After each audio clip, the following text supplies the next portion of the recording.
Okay, this is Christy Fontanillas. This is the new president of the Philcor support group here in Toronto.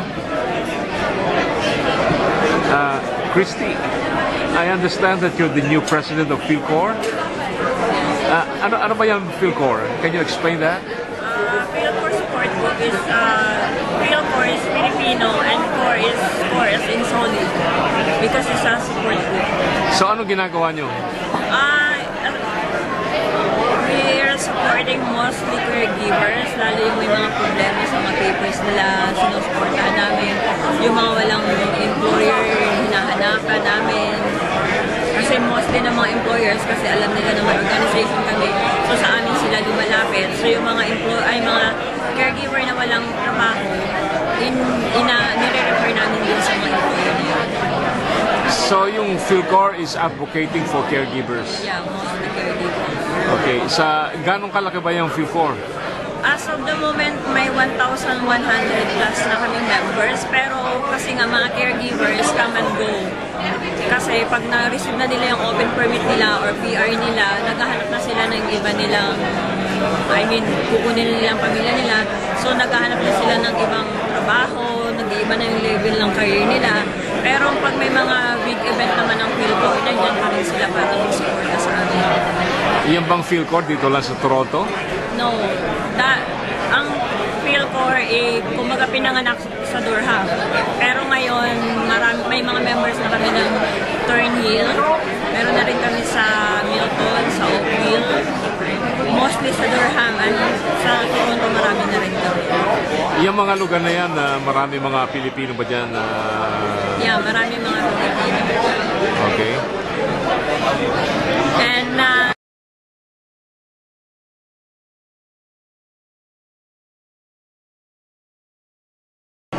na-discover ka mo? Ano yun? na-discover ang Philcor through pageantry. Kasi every year may anniversary kami. Tapos ginagawa namin ang anniversary namin. Nag-ano kami ng pageantry. Tapos it's fundraising for a cause. Ano ba yung pageantry nyo? Mostly yung mga mga caregivers, sa mga kasali. Kahit pa hindi na sila caregiver, basta dumaan sila sa pagiging caregiver. Kasi kapag caregiver ka kasi parang nawawala yung self-esteem mo. So yun ang talagang purpose namin, yung ma-uplift mo na naman yung sarili mo kasi pag naging caregiver ka parang hanggang apat na sulok ka lang ng bahay. So yun ang ginagawa namin, nagpa-pageantry kami tapos para sila mabalik yung kanilang confidence sa sarili nila. Tapos yung pageantry din na yun is for a cause. Meron kami mga beneficiary yearly. So yung pageantry na yan, ito yung Miss Caregiver.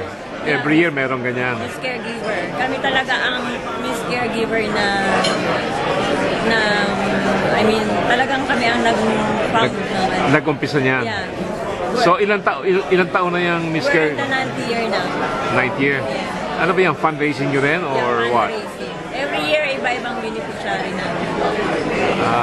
Like the past 9 or 8 years, ano mga beneficiary nyo?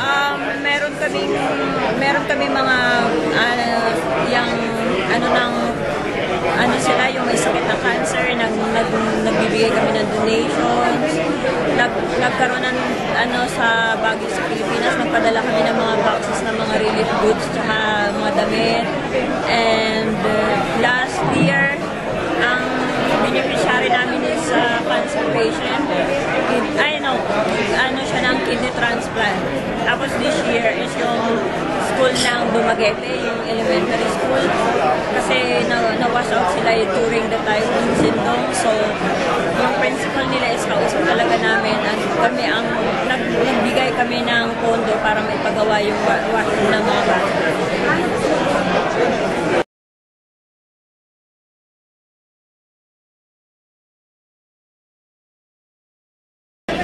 Okay, Christy, can you tell us more about yourself?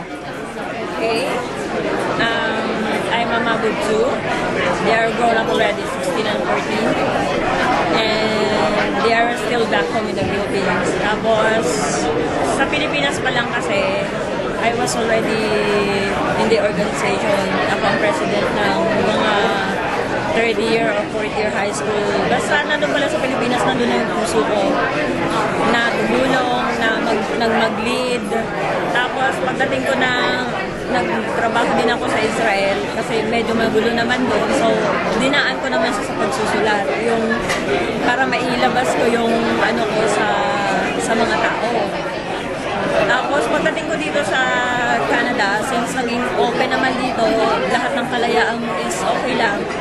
Doon ko nailabas yung paglilid ko ulit. Nagsimula ako sa pagiging member ng Philcor hanggang sa na pinagkatiwalaan nila ako maging treasurer for 3 years. Tapos ngayon, umangat yung position ko as chairman. So talagang very active ka sa community. Sa organization. Yung mga involvements mo, hindi lang sa caregivers, kundi marami pang iba. Hindi ako sports-minded, pero pagdating sa mga organization, nandun lahat ako. Okay, salamat. Thank you. Have a good day.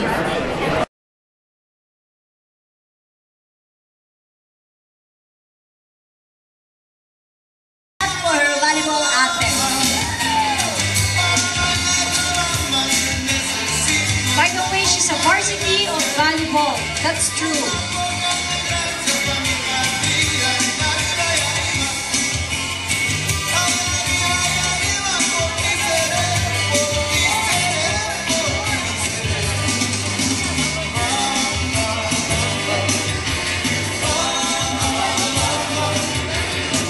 Once again,